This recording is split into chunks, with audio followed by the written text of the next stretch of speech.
Hey guys, I'm Aaron from PhoneDog.com, and AT&T customers that are used to saying, well, I have the iPhone, but then if I want another smartphone, I feel like I'm taking a step down.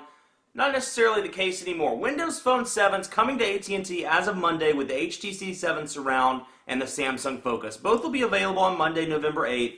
An entirely new platform for Microsoft, entirely new platform for AT&T, and it's one of several devices, Windows Phone 7 devices rather, that's coming out in the coming months. Exciting news for AT&T, exciting news for Microsoft, and we're going to do a review of the HTC 7 Surround to see, can it really hold its ground against the iPhone or the Captivate or some of the other devices on AT&T. But first, special thanks to our friends at Best Buy Mobile for hooking us up with not one, but two HTC 7 Surrounds for use in our One Paw Bandit giveaway. You know, the cool thing, when you go to Best Buy to pick up this HTC 7 Surround, you're going to get it for the after rebate price. So instead of paying $299 with a $100 mail-in rebate and waiting 8 to 10 weeks for that, and filling out the messy paperwork, you know how it is, you can walk into Best Buy and get this for $199 out the door before tax. So it saves you some time, saves you money in the short term, and saves you the stress of dealing with rebates. But enough of that. Special thanks to our friends at AT&T for hooking us up with a review unit.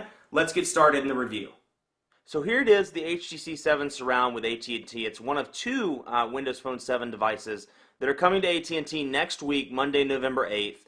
This is one of them. It's going to retail for $199.99 after rebates. Now, in terms of hardware, absolutely gorgeous. I talked about this a little bit in the unboxing, but this phone feels great in the hand, and like all of HTC's devices, the Windows Phone 7 devices at least, they feel great in the hand. They're made of premium quality materials, and they just look good to boot. I mean, you take a look at this up close and see what you think. I mean, it's metal accents, nice grippy battery door on the back, very clean looking camera, chrome around the micro USB charging port, very good looking, clean top, ear area looks good, and then of course the Dolby surround speaker with the kickstand. Very cool there, very great looking device, minimalistic with the three capacitive buttons on the bottom, and just feels great in the hand. Some people may think it's a little bit weighty. I don't think so. It feels good in the pocket. To me, I've been very pleased with it. But if you are curious about the weight, it comes in at about 6 ounces, 6.02 ounces to be exact. Now, on to Windows Phone 7. When you get to Windows Phone 7, you're essentially looking at two menus the entire time. You're looking at your main screen, and then scroll over or click the arrow at the top, and there's your menu. So you're stuck on one of these two screens at all times while you're working with Windows Phone 7, unless you're actually in a program.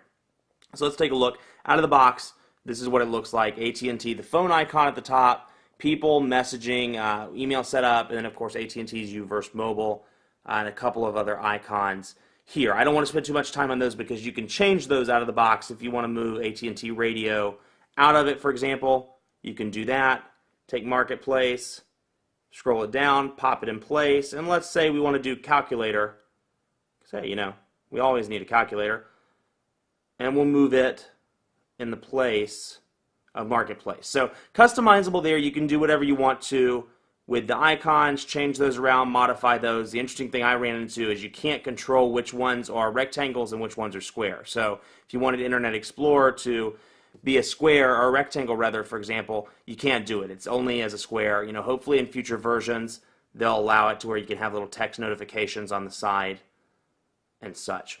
On to messaging, just touching on some neat little touches I've seen since I've been working with the device for about a week. When you get a message, originally it's a smiley face. It winks when you get one, and when you get more than about 3 or 4, it makes the face with the mouth open. So it's funny, the face changes depending on the messaging, or the number of messages you have. I thought that was funny. And then when you have a missed call or a voicemail, it lights up or shows up in this area as well. So let's look into the contacts first. Call history pops up by default, and you'll see at the bottom there are 3 icons: voicemail, your dial pad, and your contacts. So voicemail, of course, dials straight into voicemail. We don't need to take a look at that right yet. But let's have a look at the dial pad. Nice big dial pad. Looks good. Very easy to dial while you're walking. Although I wouldn't recommend it. But nice big dial pad. Great looking numbers. You can see very pretty there. And the whole operating system, you're going to hear me say this several times in the review, but that minimalistic operating system, it's just pretty. I mean, they've done a really good job. And, for me, after 3 or 4 days of using this, I was like, quite frankly, I was like, wow, this came from Microsoft. Like, Microsoft's known for at least in the consumer world, is things take 4 times to open, whereas on a Mac or on some other platform it takes 1 or 2 times. Not the case anymore. Very easy, very simplistic, easy to use out of the box. And when I showed this to some of my friends that aren't as phone savvy, they immediately took to it within 5 or 10 minutes. So very interesting on that front. Interesting to see that even with a beginner or first-time smartphone buyer, they're able to get it out of the box. Now, in terms of applications, you get your typical AT&T stuff, Family Map, Wireless, Navigator, Radio, UVerse Mobile, and then, of course, you can download things from the marketplace as you see fit. But Microsoft provides Internet Explorer, Maps, Xbox Live, Office, and, of course, your typical stuff like People, Phone, Settings, and then your Zune music player. So, interesting thing for me, I'll show you right now, actually, going into the marketplace, let's have a look at it, because it is pretty cool, and you'll notice the text. I mean, the whole thing, complete revision for Microsoft from Windows Mobile 6.5. And, when I first saw this in the emulators at CES and CTIA and some of the trade shows, I was like, I don't really like this. I don't like how the text fades off to the side. It's big. The pictures are kind of obnoxious. But using it for a week or using it for 10 days, I've been really pleased. They did a good job. Again, transitions are exceptionally smooth. No lag whatsoever. And again, granted, this device doesn't multitask. It's still, very much a version 1.0 OS in that fact. It doesn't multitask. It doesn't copy and paste, or doesn't allow copy and pasting, rather. So that speed boost is coming from the fact that when you close out of the marketplace, you close out of it. There's no running in the background. There's no, nothing's running in the background. That's part of the reason why when I'm scrolling, the transitions are so smooth, because it's devoting most of the system resources to what I'm doing right this second. Let's have a look at the apps, for example, and you'll see AT&T has their App Center. HTC has some apps. HTC's, there's still an element of sense, even in Windows Phone 7 on HTC, with what HTC calls the HTC Hub. And I'll show you that in just a second. But you can download some apps for the Hub, games, entertainment. But let's just take a look, news and weather, for example, and you can see up at the top, you can group it by top, new, or free. And to get to those, you can either click or you can scroll from right to left or left to right. But let's just have a look. For example, I want to download the Weather Channel. I just want to show you what it's doing. Install, sign in. Now I'm going to sign in to my my live account, and I want you to see what's happening. This is happening to a select number of new Windows Phone 7 users, and it's extremely frustrating because I've called Microsoft about it, and as of right now, at least, there's no prompt in their customer service line to where it handles it. See, activation failed. It said, we were trying to activate your phone without troubling you about it, but they need an activation code to continue. Now, when I call support, it redirects me to AT&T. AT&T didn't know what I was asking for when I asked for an activation code. So I looked it up on Microsoft's website, and it said, call Microsoft. So I called Microsoft requesting an activation code, and it brought up an automated voice prompt.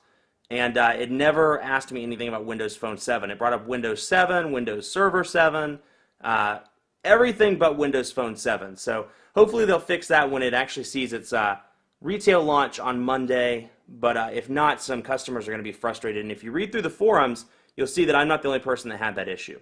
Let's go into pictures real quick, just jumping around. And you can see again, very, very smooth. Transition effects look great. I turn it to the side. I don't turn it to the side in that one, I lied. Turn it to the side. Pictures transition very easily with no lag whatsoever.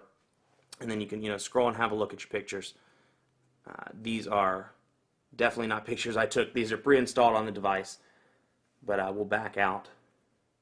And you can select by all, date, or favorite. So if we group it by date, all these are set in July 2010. We can change to favorites. So it's very much a swipe-based user interface. Swipe left to right, up to down, very easy to use on that front. Now let's look at HTC's Hub.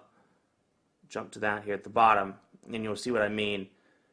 Elements of sense are still installed in the HTC Hub. It's going to bring up this graphically pleasing, like clouds. There it is. The clouds are going to move, and then you see the typical clock that you remember from HTC Sense, and then some of the apps that you can that are either installed or you can download from the from the marketplace.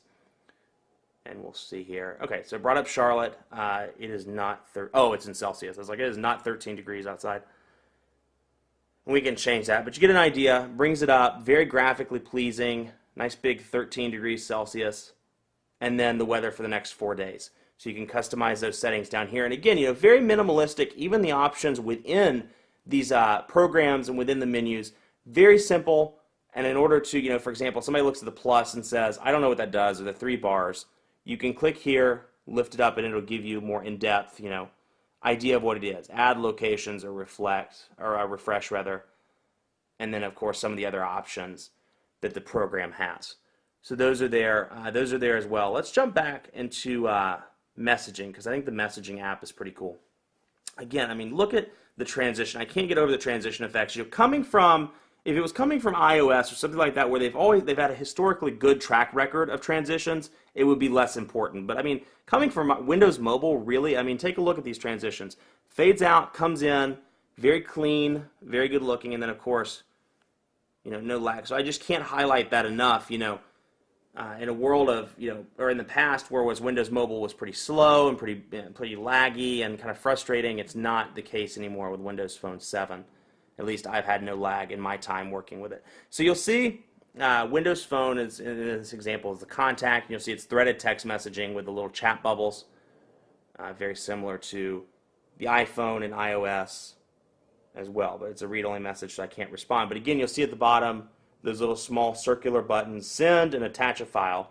So when you're in a message, very clean, very easy, and then delete conversation. So we'll just send a text test message because I want you to see what the keyboard looks like. It's very, when I saw these devices at CTIA, I was surprised at how good the keyboard actually was. I was expecting it to be a little bit, little rocky and not as easy to use as iOS or Android, but I've been very pleased with the keyboard. The auto correction's very good. Let's just type in, doesn't matter. And then we'll type in the message. You see it auto corrected that for me. Quick Brown Fox is awesome. I honestly don't plan what I type in advance. I just type that. So if it makes no sense, I'm sorry. The Quick Brown Fox is awesome, and let's transition over to the landscape keyboard so you can take a look at that.